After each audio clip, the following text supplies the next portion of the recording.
Hi guys, and welcome back to another video. Today we will be doing a video about the English Mastiff. So here's Zena, my English Mastiff, and we're going to talk about her today and some of her care and their personalities. So let's get right into the video.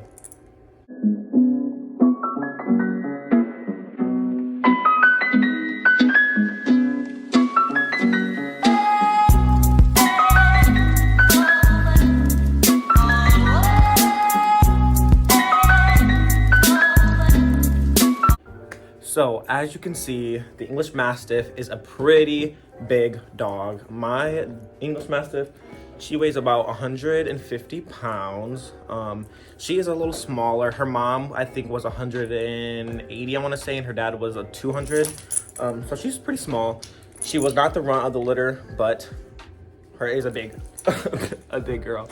So Xena here is a reverse brindle English Mastiff. The English Mastiff comes in three distinct colors. Three distinct colors: apricot, fawn, and brindle / reverse brindle.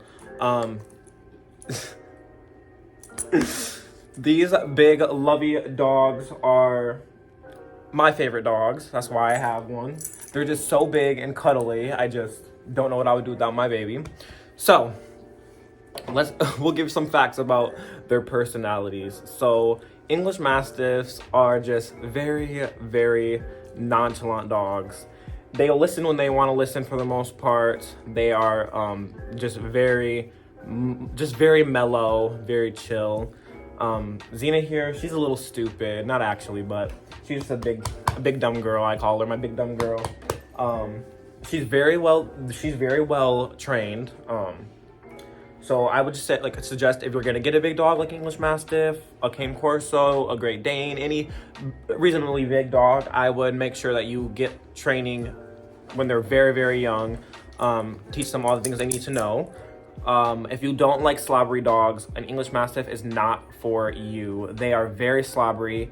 When I'm giving her a treat, she salivates for it. Just slob all over. When she drinks water, she slobs. When she plays, she slobs. When we want to walk, she slobs. She's very slobbery. I'm always wiping up her slob. So if you don't like slobbery dogs, do not get an English Mastiff.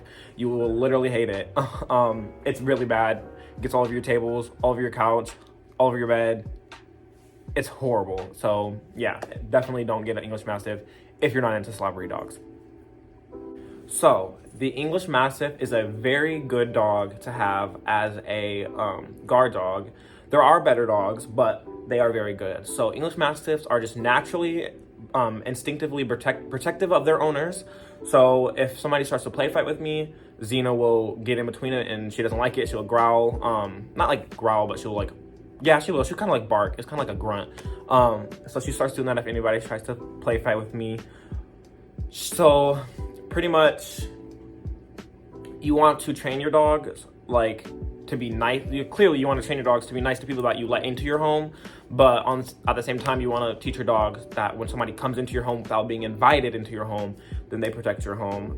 Xena's very good at that. She just barks at everything, especially kids. She doesn't like kids. I don't know why. She likes kids when you bring them, if you bring them over, but if there's a kid walking down the street, she's just had it with them. I don't know what it is.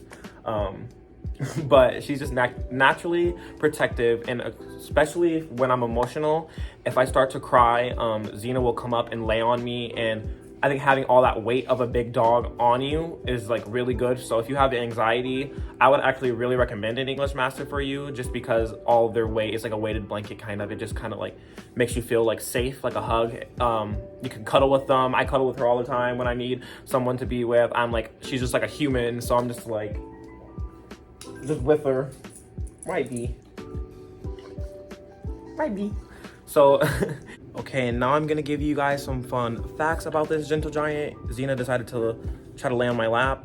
I don't know why, but I'll give you some fun facts about them. Some fun facts about the English Mastiff are that English Mastiffs actually come from ancient Roman dogs that were bred to fight in the arenas with animals like lions. That's why they're just so big. They were bred to fight. They were used in wars, but they're no longer clearly are used for wars anymore. We actually almost lost the English Mastiff during World War II just because how much they were used to fight against the side of soldiers. So English Mastiffs are actually the biggest dog breed in the world by mass, not height, but mass. They are just the biggest, heaviest dogs you can possibly get. So on the topic of mass, the biggest dog in the world was an English Mastiff named Zorba, who was 343 pounds. Yes, he was a big dog. So that is why the English Mastiff holds the record for being the biggest dog in the world, because of Zorba was so big, and they are just all of them are just so big. So we actually may have English Mastiff here, possibly due to the Mayflower, the boat. It's thought that they have came over to America on the Mayflower. So that's why we think we have English Mastiff here, and breeding them in England was a big part of how they looked today. So yeah. Now I'm going to talk about some health concerns or health problems in English Mastiffs. So we're going to start off with hip dysplasia, just because of their sheer mass. They are very prone to getting hip dysplasia as they get older, as their joints start to wear down because they are so big and there's so much weight on their joints. Another thing is eye problems. There's a lot of different eye problems that they can get, but one of them is progressive retinal atrophy, which is pretty much just loss of vision, and your dog will go blind. Okay, so according to PetMed, English Mastiffs are very prone to getting cancer, some of these being hemangiosarcoma, osteosarcoma, mast cell tumors, and lymphomas.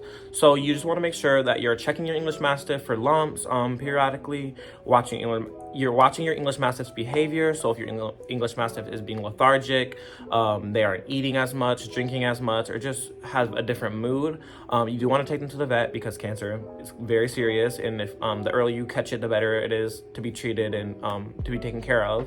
So you just want to be making sure that you're just checking them on that, especially since it's more prone in English Mastiff. The last thing I'm going to talk about is epilepsy. So English Mastiffs are prone to getting epilepsy, which is just reoccurring seizures. So some signs of epilepsy in your English Mastiff will be drooling, vomiting, stiffening of the muscles, with the falling over and violently shaking, which will be the seizure part, and loss of bladder function. So just going to the restroom without being able to control that. So just look out for those signs. I feel like epilepsy signs are very clear because your dog will be having seizures, so just look out for that. So those are some of the health conditions that English Mastiff can have. In no way was this an exhausted list. This was just some of the illnesses that your English Mastiff can have. You can look it up. I got most of my information from PetMed, so you can just look it up and make sure that you know the signs and symptoms for some of the common diseases in English Mastiffs. So again, this was no way an exhaustive list. This was just some of the diseases in English Mastiffs. And to wrap up the video, I'm going to end the video on a happier note without talking about the diseases they can have. I'm just going to talk about Xena a little bit. So Xena is like I said earlier, my big dumb dog, my big dumb girl. I just love her so much. She's very cuddly. She loves to cuddle people. She loves to give kisses. They are very strong and playful. So when I play with her and play tug of war, she always wins because she's just literally so strong. And she's just my big girl. She's laying under the table right now. That's her favorite spot to lay. But yes, and that will be the end of this video. I hope you guys enjoyed the video. If you did, please like, comment, and subscribe to my channel for more content like this. Yeah, and that's the end of the video. Thank you for watching.